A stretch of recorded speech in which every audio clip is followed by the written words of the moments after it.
Hoje nós vamos discutir aquilo que é talvez a principal doutrina ou o principal fundamento da teologia reformada. Se eu te perguntar qual que é o principal fundamento da doutrina reformada, da teologia que nós abraçamos, provavelmente você vai dizer que é predestinação, eleição, soberania de Deus, e eu vou te dizer que definitivamente não.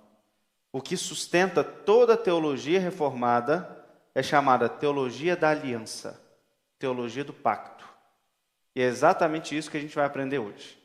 Nós somos aliancistas. Eu vou explicar o que é isso, ninguém precisa ficar tremendo sem entender. Mas nós somos aliancistas. E é por isso que nós cremos na eleição, na predestinação, na justificação pela fé. É por isso que a gente batiza nossos filhos. É por isso que a nossa participação na ceia é diferente da participação na ceia da maioria das igrejas. E é sobre isso que a gente vai ver hoje. Nós temos uma Bíblia diante de nós. Essa Bíblia tem Antigo e Novo Testamento. Essa Bíblia tem uma estrutura que dá sentido a toda a história, que vai do início ao fim. Ela não é uma série de histórias desconexas. Ela não é uma série de histórias sem sentidos. Aí a pergunta é, as alianças de Deus ou as dispensações, quais são ou qual é a estrutura melhor para você ler essa Bíblia e entender como que ela se conecta como um todo? Maior parte dos crentes está acostumado a olhar para a Bíblia com o olhar das dispensações, um olhar de uma teologia chamada de dispensacionalismo. Essa teologia ela surge no século XIX, inclusive, salvo engano, eu não sabia disso, ouvi recentemente, parece que surgiu até no meio de um ambiente meio profético, surge a partir de revelações de alguém, de uma mulher, alguma coisa desse tipo. Não sei contar bem a história, então não vou correr o risco de contar algo errado sobre o assunto. Mas tem como maior expoente um homem chamado John Nelson Darby, esse movimento chamado dispensacionalista. Ele ganha uma projeção muito grande porque diversos teólogos, por exemplo, Moody, que é um dos teólogos muito famosos desse século, abraça o dispensacionalismo e começa a inserir nas suas palestras, nas suas divulgações. Muitos livros começaram a ser escritos e nos dias de hoje, filmes foram feitos. Quem sabe qual é o principal filme dispensacionalista que fez com que todas as pessoas do país se tornassem dispensacionalistas? Qual que é o nome?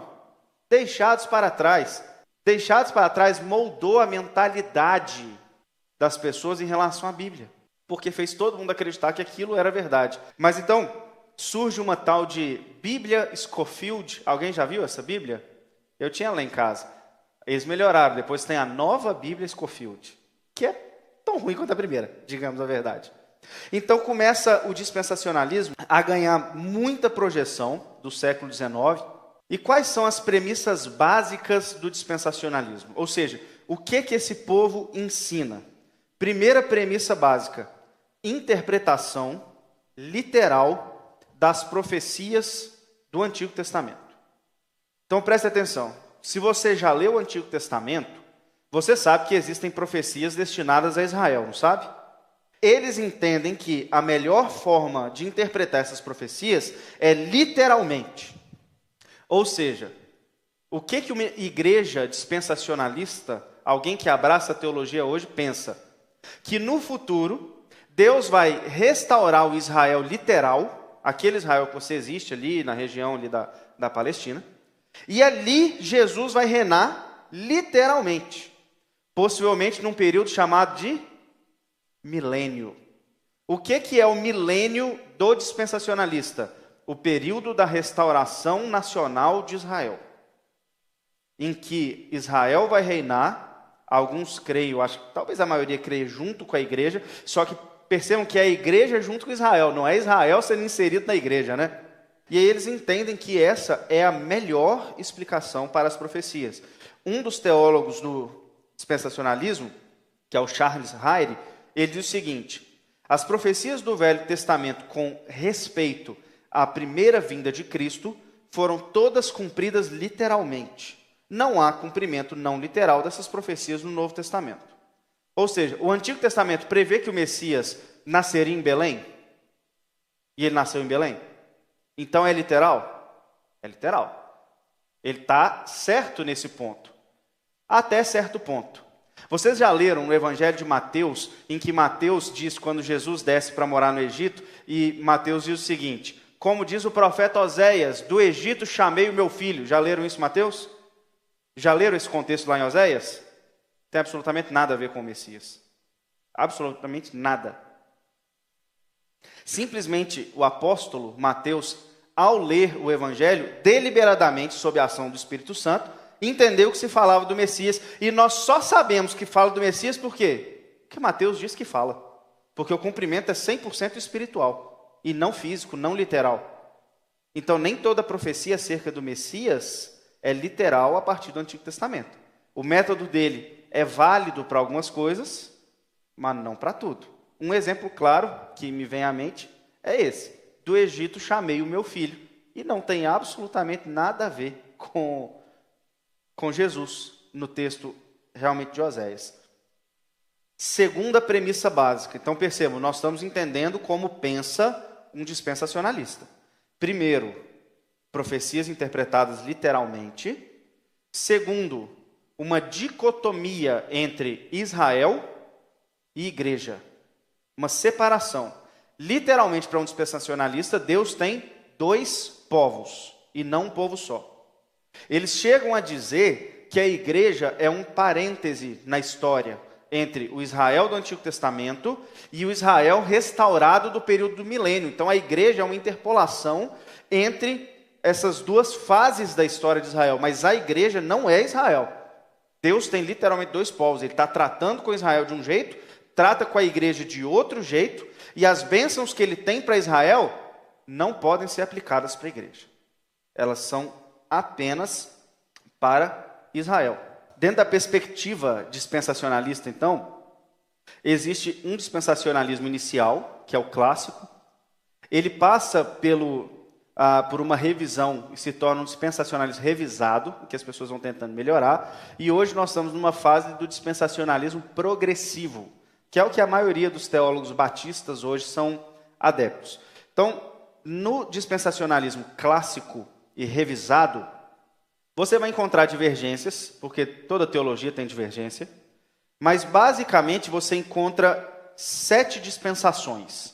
Ou seja, você vai olhar para a Bíblia e você vai ver 7 dispensações diferentes. Aí a pergunta é: o que é uma dispensação? Agora nós estamos começando a entender o dispensacionalismo, né? O que é uma dispensação? A dispensação é um período de tempo, um período histórico, em que Deus dá uma prova de fé e obediência para o homem falha miseravelmente, Deus responde com juízo. Isso é uma dispensação completa. E agora, quando eu for mostrar as dispensações, vocês vão entender esse desenvolvimento. Primeira dispensação chama dispensação da inocência. Deus cria o homem, dá uma responsabilidade para Adão, ou seja, qual que era o teste de fé e obediência de Adão? Não comer do fruto da árvore proibida. Falhou ou não falhou? Falhou. Qual que é o juízo subsequente?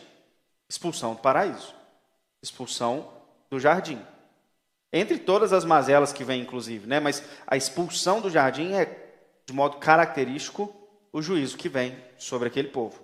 Segunda dispensação, chamada dispensação da consciência. Vai do momento em que o homem é expulso do jardim e agora ele tem consciência do bem e do mal. E aí é como se Deus tivesse uma expectativa agora, falando o seguinte: agora vai dar certo, né? Agora que eles têm a consciência do bem e do mal, eles vão poder lidar melhor com isso. E o que acontece com a humanidade? Se torna tão ruim que Deus fala o quê? Vou destruir tudo. Me arrependi de ter criado. Ou seja, essa dispensação tem um teste de fé, que é você saber lidar com o bem e do mal, termina com o dilúvio. Assim, não dá. Vem então a era do governo humano. Vou confessar, não sei por que tem esse nome nessa dispensação. Eu acho que é porque começa o surgimento das nações, coisa desse tipo. Imagino que seja isso. Mas o homem falha miseravelmente, porque ele não governa sobre a terra. E aí vem um novo juízo, as línguas confundidas em Babel. Porque o homem deveria ter governado sobre a terra, mas decide ser maior do que Deus e mandar nele mesmo construir uma torre. Juízo. confusão das línguas. Vem então uma nova dispensação, começa agora, quem está lá em Gênesis 12? Vamos ver se vocês estão afiados. Abraão, dispensação da promessa. Abraão recebe a promessa da terra, Abraão recebe a promessa de um povo, mas falha. Termina com esse povo no Egito. O juízo é o Egito. A ida para o Egito durante os 430 anos de escravidão. Mas Deus resgata o seu povo. E aí vem a dispensação da lei. Sobre Moisés agora. Moisés recebe a lei no Monte Sinai. E o povo recebe então mais um teste de fé. Vamos ver se vocês cumprem agora com tudo escrito, né? Quem sabe, tendo tanta regra escrita, vocês conseguem ser crente de verdade. Conseguiu? Não, não conseguiu. Qual que é o juízo? Cativeiro da Babilônia, expulso da terra que um dia eles conquistaram. E aí vem então uma nova dispensação. Deus fala o seguinte: eu mesmo vou resolver. Dispensação da graça. Qual que é a dispensação da graça? A vinda de Jesus. Morte e ressurreição de Jesus. Só que isso ainda termina com o arrebatamento da igreja e o início da 7ª dispensação. Dispensação do reino, que é a dispensação da restauração de Israel. Aí não é possível, depois que termina deve ser dispensação da eternidade, né? Não é possível que eles conseguem criar uma história depois dessa, mas termina aqui. É uma estrutura arquitetônica interessante? É o reflexo da Bíblia? De jeito nenhum. Parece bonito, tem cara de bonito, tem cara de intelectual, mas é péssima essa visão da Bíblia. Por quê? Que dia que Deus é um Deus de tentativa e erro? Que dia que Deus tem que ficar mudando de plano para ver se o homem se adequa àquilo que ele quer? Não faz o menor sentido você pensar isso. Pensar que Deus precisa colocar testes diferentes de fé e obediência para ver se em algum desses testes o homem passa, como se em algum momento tivesse dependido do homem alguma coisa. E nunca dependeu do homem. Como se Deus não tivesse um plano em si e tivesse que ir colocando plano B toda hora para alguma coisa dar certo. Aí na hora que tudo dá errado, não, então eu envio Jesus. Vamos ver se agora funciona. Então não. Os próprios dispensacionalistas mais modernos, eles rejeitaram isso. Falaram assim, não, isso aqui não tem cabimento. E aí a teologia dispensacionalista começa então a se desenvolver bem melhor. E aí surge o dispensacionalismo progressivo, que é o estágio atual. Vários teólogos batistas modernos que vocês conhecem, que vocês seguem no Instagram, seguem no YouTube, eles são dispensacionalistas progressivos, que tenta ser um meio termo entre o aliancismo e o dispensacionalismo, mas também, eu nunca li nenhum livro deles, tudo que eu sei foi retirado de um artigo do site do Bibotalk. Alguém aqui conhece o Bibotalk? É um bom podcast dentro do que eu assisti até hoje. Não concordo com muita coisa, obviamente, mas é um bom podcast. E aqui, o pastor Vitor Fontana, que é um pastor presbiteriano do Bibotalk, ele entrevistou o professor Antônio Neto, que é um batista reformado. E aí, o Antônio Neto, ele fala a seguinte coisa sobre o dispensacionalismo progressivo. Gosto de distinguir o dispensacionalismo tradicional do progressivo da seguinte forma. Aos dispensacionalistas mais antigos, que são aqueles da Bíblia Scofield, defensores de 7 ou 8 dispensações, que fazem aqueles gráficos bem interessantes. Pouco depois vieram os revisados. De toda essa tradição dispensacionalista anterior, a progressiva se diferencia por ver as dispensações como avanços ou progressos dentro do plano de Deus. Uma pausa. Isso aqui é muito mais próximo da nossa teologia aliancista agora do que era antigamente. Porque o que o progressivo está entendendo? Que existem diferentes dispensações, mas a história está caminhando para frente e não rodando em círculos. Mas segundo os dispensacionalistas antigos, as dispensações são como testes divinos pelos quais o homem deve passar. O dispensacionalismo progressivo rompe com essa visão. Glória a Deus, né? Vendo os planos divinos como algo unificado. Ou seja, começa a se aproximar da nossa teologia da aliança. Deus tem um plano, sabe o que está fazendo, e a história então está caminhando para frente dentro desse plano. A Bíblia apresentaria então um centro unificador, o avanço do reino de Deus.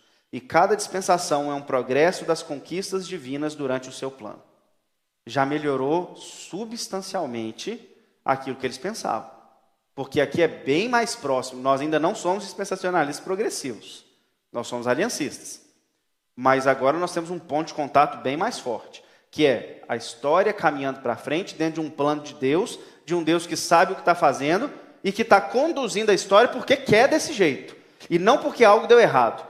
Não é porque o homem falhou que ele enviou Babel, mas porque ele quis que enviasse Babel.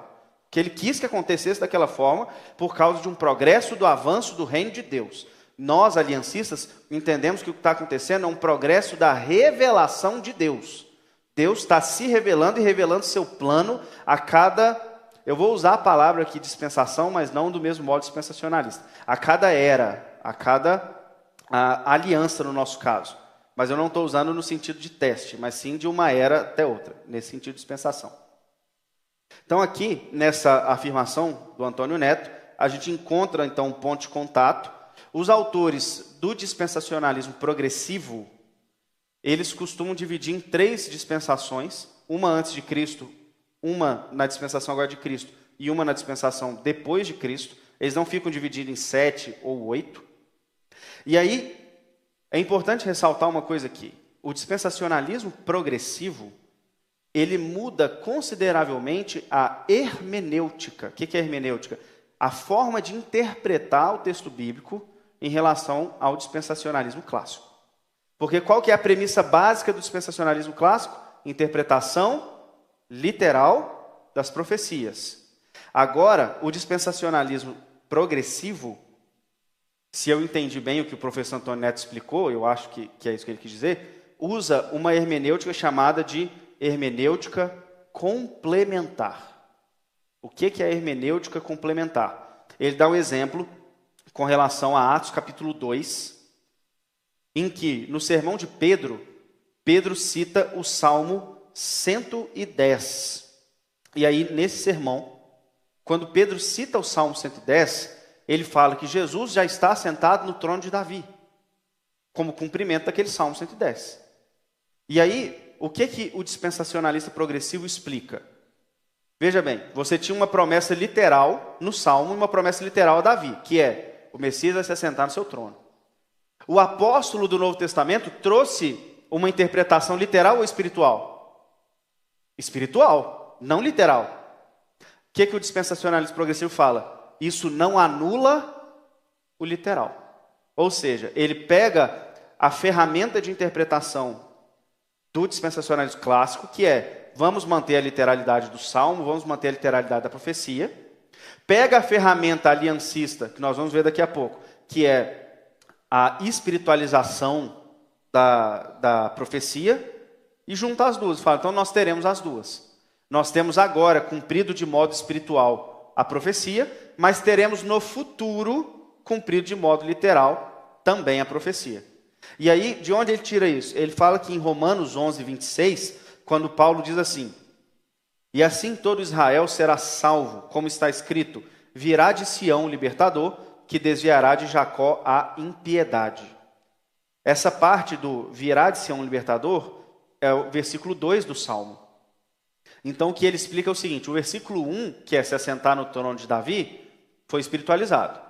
O versículo 2, o apóstolo Paulo está usando de modo literal, como se realmente no futuro viesse de Sião um libertador para que Israel se convertesse. Então ele fala que os apóstolos utilizam as duas. Nós concordamos com isso? Não.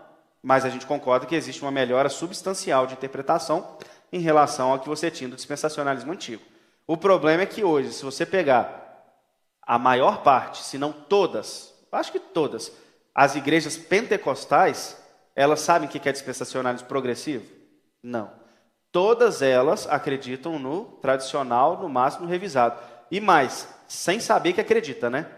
Porque eles ainda acreditam que você não pode catalogar aquilo que eles creem. Se você catalogar de forma teológica, isso aqui é dispensacionalismo clássico, você racionalizou a doutrina, não pode, deixa de ser espiritual, se torna um problema, né?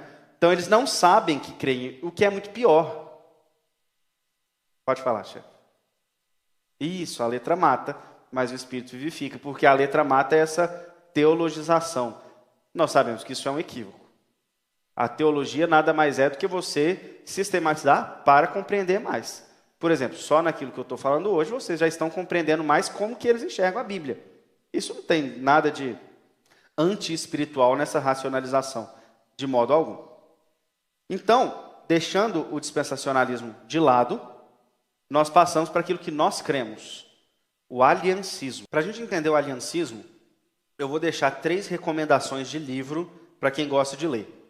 O primeiro livro chama O Deus da Promessa. O autor é o Michael Horton. O segundo livro chama O Cristo dos Pactos, Palmer Robertson. Esse, inclusive, é o melhor. E o terceiro livro se chama Alianças, que é um resumo do Cristo dos Pactos, para quem tem preguiça de ler o livro todo. Também do Palmer Robertson. Brincadeira, não é só um resumo. Ele tem algumas questões diferentes, mas é um livro bem menor que resume e traz algumas novas inserções. É bom ler os dois. O Deus da Promessa, o Cristo dos Pactos e Alianças. Vamos começar pela definição de aliança.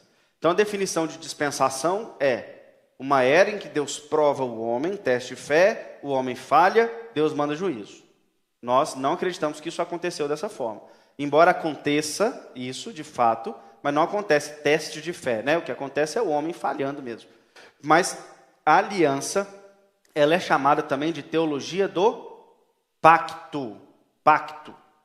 A aliança, não é um anel que você coloca no dedo. Um pacto é um contrato. Contrato assinado. O casamento não é isso aqui, né? Isso aqui é meu casamento? Não. A verdadeira aliança que eu tenho é o contrato que eu assinei no cartório de que eu sou casado. Isso é. Então, teologia da aliança ou teologia do pacto significa um contrato de 2 partes. E esse contrato tem uma contrapartida de 2 partes aqui. Deus e o homem entrando numa relação de aliança, de pacto. Isso é a teologia da aliança. Um contrato assinado. O Palmer Robertson, ele define a aliança da seguinte maneira. É um compromisso de sangue. Por que é compromisso de sangue? Porque envolve morte. Envolve morte de quem descumpriu o pacto. É um compromisso de sangue soberanamente administrado. Ou seja, quem dita as regras desse contrato? Deus, não é o homem. Não somos nós que chegamos de Deus e falamos assim, você vai ser meu povo e eu vou ser seu Deus. É isso que está escrito na Bíblia? Não. O que está escrito? Eu vou ser o seu Deus. E aí vocês vão ser meu povo. É só porque Deus é o nosso Deus que a gente pode ser povo dele. Quem é que dita como que o homem deve viver? Deus. Quem que dita as penalidades das alianças? Deus. Quem que dita as bênçãos das alianças? Deus. É soberanamente administrado. É administrado por Deus. Ou seja, o contrato, ele veio de Deus para nós. E nós não temos como dar pitaco nesse contrato de Deus. Dito isso, nós temos um modelo no Antigo Oriente, que é um modelo que se espelha muito bem nas alianças feitas na Bíblia. Alguém já ouviu falar numa ideia de um suzerano e um vassalo? Isso acontece muito no feudalismo, depois, numa era mais moderna, mas no Antigo Oriente funcionava dessa forma. Você tinha um senhor mais poderoso, ele tinha um exército, e você tinha pessoas que viviam mais fracas ao redor, que não tinham condição de ter um exército, não tinham condição de se proteger. Eles faziam aliança. Olha, eu vou te servir e você vai me proteger. E essa aliança era uma aliança de sangue. E não só isso, era um relacionamento realmente de amor, de pai para filho. Não é simplesmente uma servidão de escravidão. Quando um senhor entra em aliança com um vassalo, eles estão entrando num relacionamento real. Não é simplesmente, olha só, meu servo, agora tem que proteger ele. Não. Eles estão fazendo um pacto de relacionamento. Mas esse pacto é punido com sangue. Se um não servir ou se o outro não proteger, ambos estão sendo julgados. Olha que coisa interessante. Quando você tem uma aliança, tanto o servo como o senhor, os dois estão em julgamento sobre o cumprimento. Isso dá confiabilidade. Quando você fala que Deus se relaciona com o homem por meio de alianças, o que nós estamos dizendo é que o relacionamento de Deus conosco e as suas promessas que vêm com esse relacionamento são totalmente confiáveis. Por quê? Porque o próprio Deus estaria, entre aspas, sujeito a uma autodestruição se ele não cumprisse. Ele se coloca nessa posição, porque isso é o que a aliança diz. Ele estaria pronto a se autodestruir se ele não cumprir alguma das suas promessas. Então nós podemos confiar completamente nas promessas de Deus, porque ele fez um contrato de sangue com a gente. Por isso que a aliança, ela é uma estrutura inquebrável de relacionamento. Quando você olha Israel do Antigo Testamento, o Israel do Antigo Testamento vivia numa posição de confiança e de estabilidade como nação espiritual por causa do relacionamento de aliança. Porque como é que eram os outros povos? Os outros povos, eles viviam numa relação pactual, contratual com o seu Deus? Não. Eles viviam sob os caprichos dos deuses. Ou seja, os deuses usavam os povos como marionetes para os seus fins. Os deuses queriam ser agradados, então eles usavam os povos. Eles eram meras marionetes. E a hora que Deus quisesse, agora não quero mais esse povo, quero outro. Mas o Deus de Israel, ao longo da história, veio fazendo alianças. Israel fala assim, esse Deus não vai destruir a gente de jeito nenhum. Esse Deus não vai largar a gente de jeito nenhum. Por quê? Por causa do pacto. Ele falou que não seria assim, e se ele descumprir, ele está sujeito à maldição do pacto, como se Deus pudesse descumprir. Ele não faria porque ele é santo e perfeito. Mas isso traz confiança. Se traz confiança para Israel, traz confiança para a gente também. Por que que nós confiamos tão plenamente em Deus?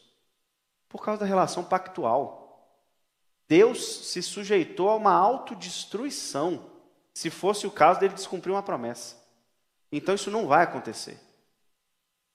Quem é que descumpre normalmente o lado do contrato? Só tem um lado que descumpre. Só tem um lado que quebra a aliança. Só a gente. O lado de Deus nunca quebrou. Então, assim como o dispensacionalista, ele tem 7 dispensações, nós entendemos que a história, ela é feita de alianças. Só que essas alianças trazem o quê? Progresso para a revelação de Deus. Ou seja, o que Deus tem para o mundo? Qual que é o plano de Deus para a história da humanidade? Cada aliança mostra isso de uma forma mais clara. E aí, qual é a primeira aliança? A aliança da criação. A própria criação já é um sistema aliancista. Os teólogos chamam o pacto da criação de pacto de, quem lembra? Obras. Pacto de obras, ou aliança da criação. Significa que Deus cria o homem e faz o primeiro contrato. Qual que era o contrato? Se você me obedecer plenamente, você vai ter vida. E se desobedecer? Morte. Esse pacto, ele tem um lado positivo, ou seja, coisas que o homem deve fazer, encher e multiplicar, encher a terra. O homem não poderia deixar de fazer essas coisas. E tem o aspecto negativo, que é aquilo que o homem não pode fazer, que é comer da árvore do conhecimento do bem e do mal. A gente já sabe que o homem falhou miseravelmente, descumpriu sua parte no pacto. E aí vem, então, uma aliança que se estende, uma aliança maior, durante toda a história, chamada aliança da redenção. O que é a aliança da redenção? Deus fazendo um pacto agora entre ele mesmo, um pacto intertrinitariano, da Trindade, falando o seguinte, nós vamos resgatar esse homem. É um pacto da Trindade centrado na pessoa de Jesus. Depois, então, ao longo da história, nós vamos nos deparar com a aliança da preservação em Noé, em que Deus preserva uma família em meio ao caos. Nós vamos ver daqui a pouco mais sobre as alianças. A aliança da promessa, que é feita com Abraão, em que Deus promete um povo e uma terra. A aliança da lei, em que Deus revela sua santidade e revela aquilo que ele quer do povo. A aliança do reino, que é um pacto feito com Davi, de que não teria a sucessão do trono, não sairia da casa de Davi. a aliança, então, chamada de nova aliança, feita em Jesus, que é a consumação de todas as alianças. Daqui a pouco nós vamos passar por cada uma delas, mas percebam que a história vai progredindo. Deus fala, eu não vou destruir meu povo, eu vou ter um povo e esse povo vai ter uma terra. Esse povo vai ser diferente dos demais porque ele é santo e eu sou um Deus santo. Esse povo vai ter um rei reinando sobre eles e esse povo agora tem um Messias que cumpre isso tudo. Percebe como que a história vai avançando? A gente vai olhando para trás, você já conhece a história inteira. Você tem que lembrar que o povo que vivendo, eles não sabiam disso, né? Ninguém sabia que teria um rei eterno, até Deus falar com Davi que teria um rei eterno. Para nós é um pouco mais fácil olhar para trás e falar assim, mas isso aí é óbvio. É óbvio para você que olha para trás. Para eles que viviam assim, falam assim, e agora? Como é que é isso aqui? Aí a pergunta agora é, que diferença faz na prática eu ser aliancista? Primeiro ponto, possibilidade de relacionamento com Deus. Como é que você sabe que você pode se relacionar com Deus? Como é que você sabe que Deus não é um Deus distante, que deu corda no relógio do mundo e deixou agora o pau quebrar? Por causa do pacto. Se Deus não fizesse aliança com o homem, eu não saberia que ele tem o desejo de se relacionar comigo. Eu só sei porque ele revelou isso no meio de um contrato, dizendo, não, se você me servir, eu vou te abençoar. Se você me adorar, eu vou te abençoar. Se você estiver ao meu lado, eu vou estar aqui do seu lado. Eu só sei disso por causa do pacto. Muita gente hoje, isso é próprio do nosso mundo pós-moderno. Muita gente hoje acredita que Deus é um Deus distante, um Deus que abandonou o mundo, se é que ele existe, né? É assim que as pessoas pensam. Se existe um Deus, ele abandonou o mundo. Isso é chamado de deísmo. E nós dizemos, de jeito nenhum. O fato de eu olhar para a Bíblia e ver alianças me mostra que ele não é um Deus que deixou o mundo para lá. Porque ele disse que tem o desejo de estabelecer relacionamento. Mas tem que ser um relacionamento correto com Deus. Porque se ele é um Deus de aliança, significa que ele é um Senhor e eu sou um servo. Significa que eu posso ter o relacionamento com ele, mas eu não posso chegar do jeito que eu quiser na presença dele. Porque continua sendo o Senhor da aliança. Continua, inclusive, sendo ele que estabelece os termos de como esse relacionamento acontece. Quantas vezes você já viu pessoas hoje que, por exemplo, não vão na igreja e dizem o seguinte, mas eu tenho meu relacionamento com Deus. Não tem. Por quê? Porque o contrato, o pacto, a aliança, diz que Deus só se relaciona com a igreja. Então, quem está fora da igreja não está no pacto. Não adianta você querer estabelecer os termos. Adianta você, inclusive, vir na igreja, mas viver uma vida que não é santa. Você vir na igreja, mas mora junto, não é casado. Vir na igreja, mas namora mundano. Vir na igreja, mas passa a perna nos outros. O pacto, o contrato, diz que não. O contrato diz que você tem que procurar a santidade para se relacionar com Deus. Então, se você vive de um modo distante do modo estabelecido por Deus, esquece. Você não pode se relacionar com Ele. Você só vai se relacionar com Ele na hora que você viver nos termos que o Senhor da aliança colocou. E não nos termos que você acha. Ah, não, eu posso, porque Deus me ama de todo jeito. Bom, o contrato aqui é um contrato diferente. O contrato aqui diz que é quem vive do jeito dele. Agora, se você quer inventar um pacto para você, você inventa um Deus para você também. Pronto. Quê? Permite dar o seu jeitinho no relacionamento. Não, não tem. Segundo, uma boa teologia acerca do reino de Deus. A teologia aliancista, ela mostra que a terra, o mundo, é do Senhor. Então, quando nós olhamos para a obra de Jesus, o que Jesus está fazendo? Pegando o mundo de volta. Resgatando o mundo que é dele. O mundo pertence ao diabo? Não. Quem fez a aliança da criação? Deus ou o diabo?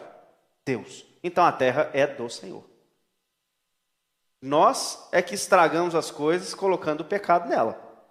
E agora Jesus está resgatando. A teologia do reino é uma teologia de resgate de toda a criação em todas as esferas humanas. Um entendimento mais profundo de tópicos da teologia, tipo justificação, santificação, de como que Deus age, como que nós agimos. Uma leitura correta do Antigo e do Novo Testamento, porque a gente vê a coisa caminhando da promessa para o cumprimento. Ou seja, como é que eu conecto tudo do Novo Testamento com o Antigo Testamento? Só por meio das alianças. As dispensações, elas não me dão uma resposta correta sobre isso, sobre como que tudo se cumpre, como que isso aqui se reflete de fato na igreja. Para você juntar Antigo e Novo Testamento, só você entendendo as alianças. Confiança e serviço. Ou seja, por que eu sirvo a Deus? Porque no contrato Ele me abençoa nisso. E esse serviço é um relacionamento de amor, de alegria. Não é simplesmente, porque eu preciso da bênção. Não, é porque existe alegria no cumprimento da minha parte e em receber do meu Senhor o cumprimento da parte dele. E ao mesmo tempo eu posso confiar que enquanto eu faço a minha parte, não que Deus dependa disso, mas eu sou abençoado, eu sou feliz nesse cumprimento. Eu posso ter confiança. É óbvio que Deus faz, apesar de nós, porque senão a gente não precisava de Jesus. Mas existe alegria no nosso cumprimento. Nós somos abençoados quando nós fazemos a nossa parte. E aí eu te pergunto, por que eu deveria ser aliancista? Por que eu não deveria ser dispensacionalista, então? Primeira resposta, porque claramente a Bíblia aponta um progresso na revelação. Deus não anda em círculos. Deus não é Deus de tentativa e erro. A Bíblia não fica contando histórias circulares até que Deus fala assim, eu preciso dar um jeito nisso. Não. Se você ler a Bíblia, mesmo que você não conheça nada de teologia, você vai ver a história caminhando para frente. A história não fica rodando. Segundo, porque para mim é extremamente claro que o progresso da revelação se dá no estabelecimento das alianças. É só quando Deus entra num pacto novo, pacto da lei, pacto do reino, nova aliança, é que você descobrir algo novo dessa revelação, algo expandido da revelação de Deus. É no momento das alianças que a gente descobre algo a mais.